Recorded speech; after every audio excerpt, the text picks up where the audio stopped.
Latest updates के लिए ultra channels को सब्सक्राइब करें और बेल आइकन को प्रेस करें। आइए आइए आइए मुख्यमंत्री जी। हम जानते हैं आपका वक्त कितना कीमती है, इसलिए आपका वक्त बर्बाद न करते हुए हमने मंत्रियों की पूरी लिस्ट पहले से तैयार कर ली है। अच्छा, तो लिस्ट आपने पहले ही से तैयार कर रखी है? हाँ, वो क्या है कि जरा जरूरी था। अब देखिए, चीफ मिनिस्टर की कुर्सी बैठती है, सबसे पहले जो काम आपको करना है वो ये है कि पटवर्धन लाल जी को सीमेंट का कोटा सेक्शन करना होगा जी। भोले राम जी को स्टील का कोटा देना होगा और गणेश चतुर्वेदी जी को इंपोर्ट लाइसेंस। ये काम आपको सबसे पहले करने हैं, अर्जेंट। जी सीताराम जी, जरा वो कैबिनेट की लिस्ट दीजिए।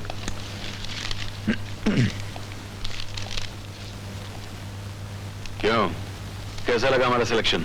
एक मिनट जरा देख तो लूं। मिस्टर विश्वनाथ कौन? अच्छा, ये वही मिस्टर विश्वनाथ है ना जिन्होंने एक बार बच्चों के खाने में मिलावट की थी और करीबन 500 बच्चे मर गए थे? उनको बनाया है फूड मिनिस्टर, खाद्य मंत्री। बहुत अच्छे। हमारी रियासत में आपसे ज्यादा लायक इंसान खाने का इंचार्ज और कौन हो सकता है? Very good, very good, excellent. Mister Saraswati Prasad, हाँ, जिनको भाषा की एबीसी नहीं आती, अंगूठा लगाकर काम चलाते रहे ऐसे होशियार इंसान को एजुकेशन मिनिस्टर, शिक्षा मंत्री। हाँ। ये कौन साहब है? मिस्टर कमलेश्वर राव। हाँ, आप जिन्होंने सारी जिंदगी नकली नोट छापने का धंधा किया है, असली नोटों को तो कभी देखा ही नहीं। आप जैसे फरिश्ते को फाइनेंस मिनिस्ट्री का पोर्टफोलियो दिया गया है। सुभान अल्लाह, सुभान अल्लाह। और विक्टर जयराज,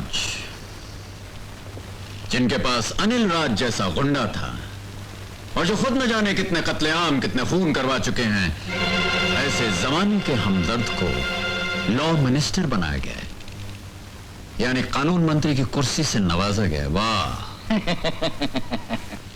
जनाब बी पति साहब, सारी जिंदगी जो ब्लैक मार्केटिंग करते रहे, गैर कानूनी शराब बनाते रहे, गुंडागर्दी जिनका पेशा रहा है, ऐसे भगवान के अवतार को एक्साइज मिनिस्टर बनाया गया है।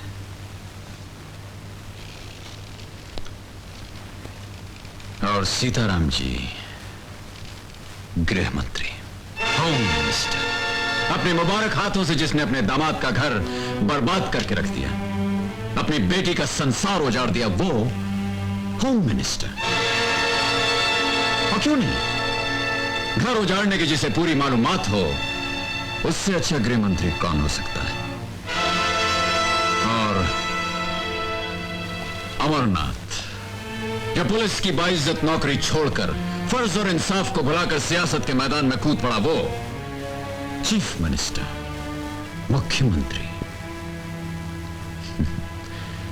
खुद के घर को तो सुखी रख नहीं सका, राष्ट्र को सुखी बनाने निकला है। वाह शंकर नारायण जी, बहुत अच्छे। आपके दिमाग की तो वाकई दाद देनी चाहिए।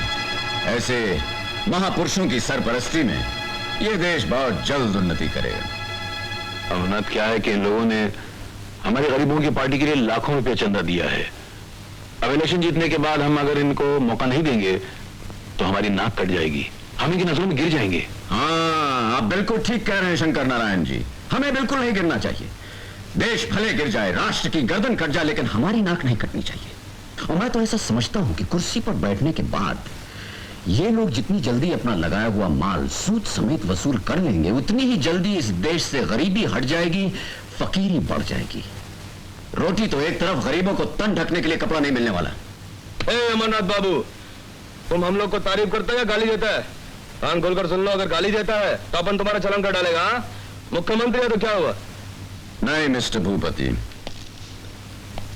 मैं आप सब लोगों को ये सब करने का मौका नहीं दूंगा, बल्कि मैं आपको और आपके तमाम साथियों को देश के साथ की गई बेशुमार वफादारियों का इनाम दूंगा। और इनाम है ये ये क्या है? ये वही है जो तुम्हें दिखाई दे रहा है शंकर नारायण। मगर इसे यहाँ क्यों लाए हो? तो अब अपने पिता स्वामी शंकर नारायण को डराने के लिए? वो तो मेरे बेटे जैसे हो ना।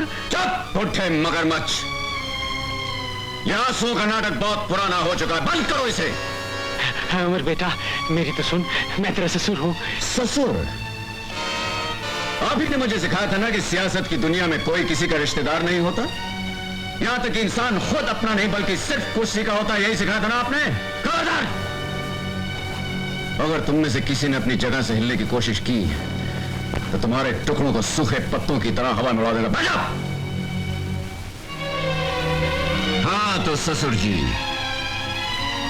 तुम्हें और शंकर नारायण को तो मैं उसी दिन खत्म कर देना चाहता था जिस दिन तुम दोनों ने मुझे अपने साथ मिलने की धमकी दी थी। 4 घंटे की मोहलत दी थी, याद है? वो 4 घंटे मेरी जिंदगी में 4 सदियों की तरह गुजरे। हाँ शंकर नारायण, मैं तो उसी दिन तुम दोनों को खत्म कर देना चाहता था, लेकिन फिर मैंने सोचा कि सिर्फ तुम दोनों को मार के इस धरती से जुर्म और पाप खत्म नहीं होगा। अगर खत्म करना ही है तो पाप के उस पूरे पेड़ को जड़ समेत इस जमीन से उखाड़ कर फेंकना होगा। और आज वो जुर्म का पेड़ जड़, टहनियों और पत्तों समेत मेरे सामने मौजूद है। अरे इस पेड़ की होली मैं आज जला के रहूंगा। नहीं अमर, नहीं, प्लीज। अरे अमर भाई, अरे भाई, अपने को मंत्री नहीं बनेगा भाई। अरे अपने को कुछ नहीं बनने का, अपने को कुछ नहीं चाहिए भाई। मुझे भी कुछ नहीं चाहिए भैया। हाँ, मुझे भी नहीं चाहिए। नहीं, किसी को कुछ नहीं चाहिए। तुम जो चाहे वो कर सकते हो, हम सब तुम्हारे साथ हैं। सब सब हाँ। सब तुम्हारे साथ हैं। जो मन में ऐसे करो, करो प्लीज। अच्छा, अपनी जिंदगी पर मौत की परछाई पड़ने लगी तो शतरंज की चाल भूलकर मेरी चाल चलने पर तैयार हो गए। अब पता चला जिंदगी कितनी प्यारी होती है। अनिलराज के जरिए तो तुमने लाखों बेगुनाहों को मौत के घाट उतार दिया, लेकिन उस वक्त तुमने कभी यह सोचा कि सियासत की बेदी पर जिन गरीब बेगुनाहों की बलि तुम चढ़ा रहे हो उन्हें भी उनकी जान प्यारी है? उस समय तुम्हें कभी किसी पर रहम आया, किसी से हमदर्दी जताई? अमर, ये तो सोचो कि हमें मारकर तुम खुद भी नहीं जी सकोगे। हमें मारकर तुम खुद भी फांसी के तहत उतर शंकर जाओगे। नारायण, मैंने तो कफन की तैयारी उसी दिन कर ली थी जिस दिन मैंने पुलिस की वर्दी उतार कर राजनीति का चोला पहन लिया था।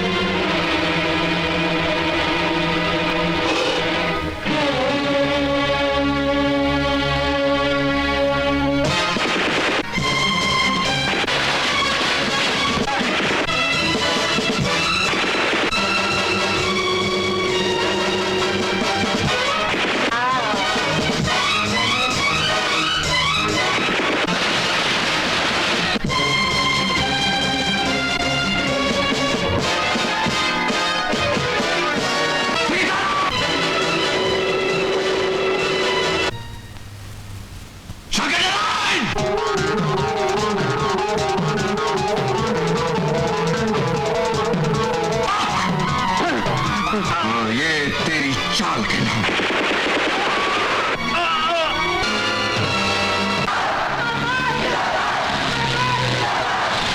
गरीबों की पार्टी, गरीबों की पार्टी, गरीबों की पार्टी, गरीबों की पार्टी।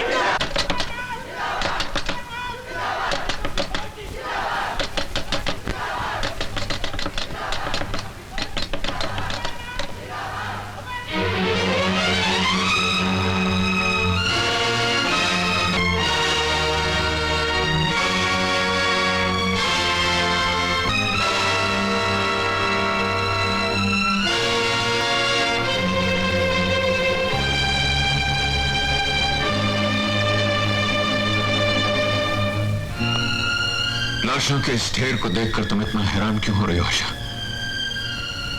तुम्हारा पति यहां मुख्यमंत्री की शपथ ग्रहण के लिए नहीं आया, बल्कि अपने मां से किए हुए वादे को पूरा करने आया था। इस देश की जड़ों में जो बेईमानी की दीमक लग गई थी उसे साफ करने आया था।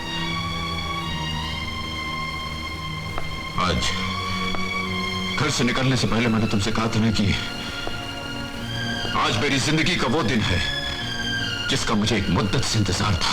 यही था मेरा इंतजार। मेरा मकसद पूरा हो गया।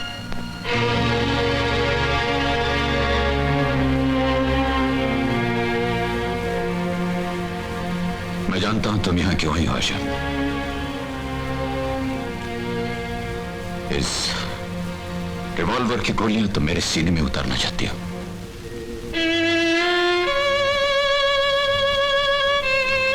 क्योंकि अपने पति से ज्यादा तुम्हें अपने देश, अपने मुल्क, अपनी जमीन से प्यार है।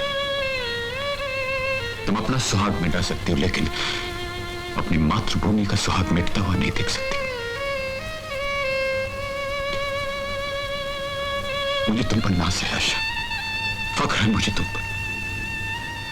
तकदीर वाला हूं मैं कि मुझे तुम जैसी पत्नी मिली। मुझे माफ कर दो अमर, मुझे माफ कर दो। मैं कितनी बदनसीब हूं कि मैं तुम्हें समझ नहीं पाई। तकदीर वाले तुम नहीं, तकदीर वाले तुम्हें हो। तुम उन लोगों में से हो जिनकी पत्नियां कभी विधवा नहीं बन सकती। रोती दुनिया तक तुम्हारा नाम जिंदा रहेगा और जब तक तुम्हारा नाम जिंदा रहेगा तब तक मेरा सुहाग जिंदा रहेगा।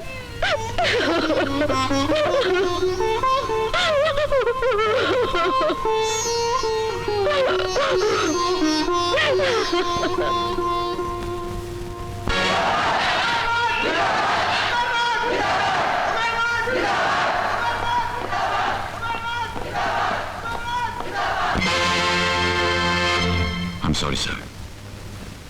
मैं वक्त की धारा के साथ बहता हुआ ऐसी जगह पहुंच गया था जहां मुझे कानून को अपने हाथों में लेना पड़ा। इसके अलावा और कोई रास्ता नहीं था।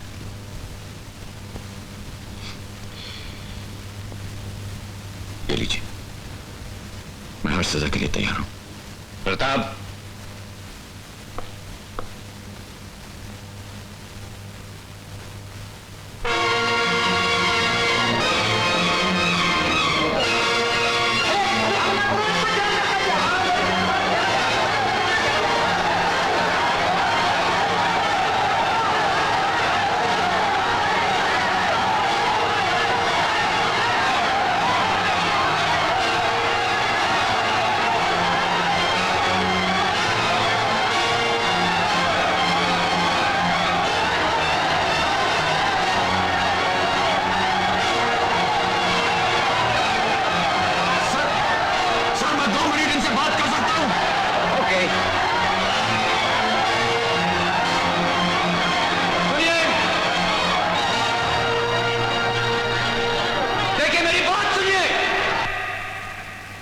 हथकड़ी जो आप मेरे हाथों में देख रहे हैं, हथकड़ी नहीं, एक चिन्ह है, एक बंधन है इनकलाब का।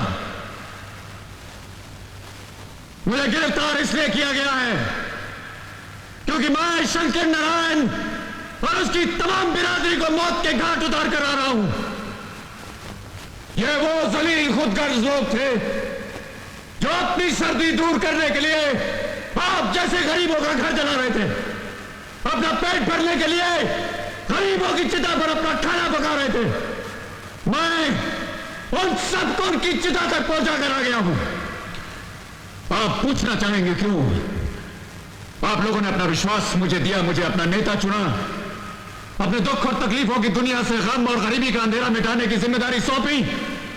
लेकिन मैंने देखा कि मुख्यमंत्री बनने के बाद भी ये लोग मुझे आपके आंसू पोंछने नहीं दे रहे थे। इसलिए आज मैं इन्हें खून के आंसू रुला कर आ रहा हूं। अंग्रेजों की गुलामी से आजादी हासिल करने के बाद हम लोग जिनकी गुलामी में गिरफ्तार हो गए थे, आप, मैं, हम सब गुलामी की उन जंजीरों को आज मैं काट आया हूं। मेरे लिए तो आज का दिन बड़ा शुभ है क्योंकि जो विश्वास, जो जिम्मेदारी आपने मुझे सौंपी थी वो मैं पूरी कर सका। मेरे लिए मेरी जिंदगी पूरी हो गई, जीवन का एक अर्थ मिल गया। बस एक बात और कहना चाहूंगा कि यह मेरा विश्वास है कि जब जब इस देश में शंकर नारायण जैसे राक्षस अपना सर उठाएंगे, तब तब उन्हें नष्ट करने के लिए एक अमरनाथ जरूर पैदा होगा। बोलिए इनकलाब!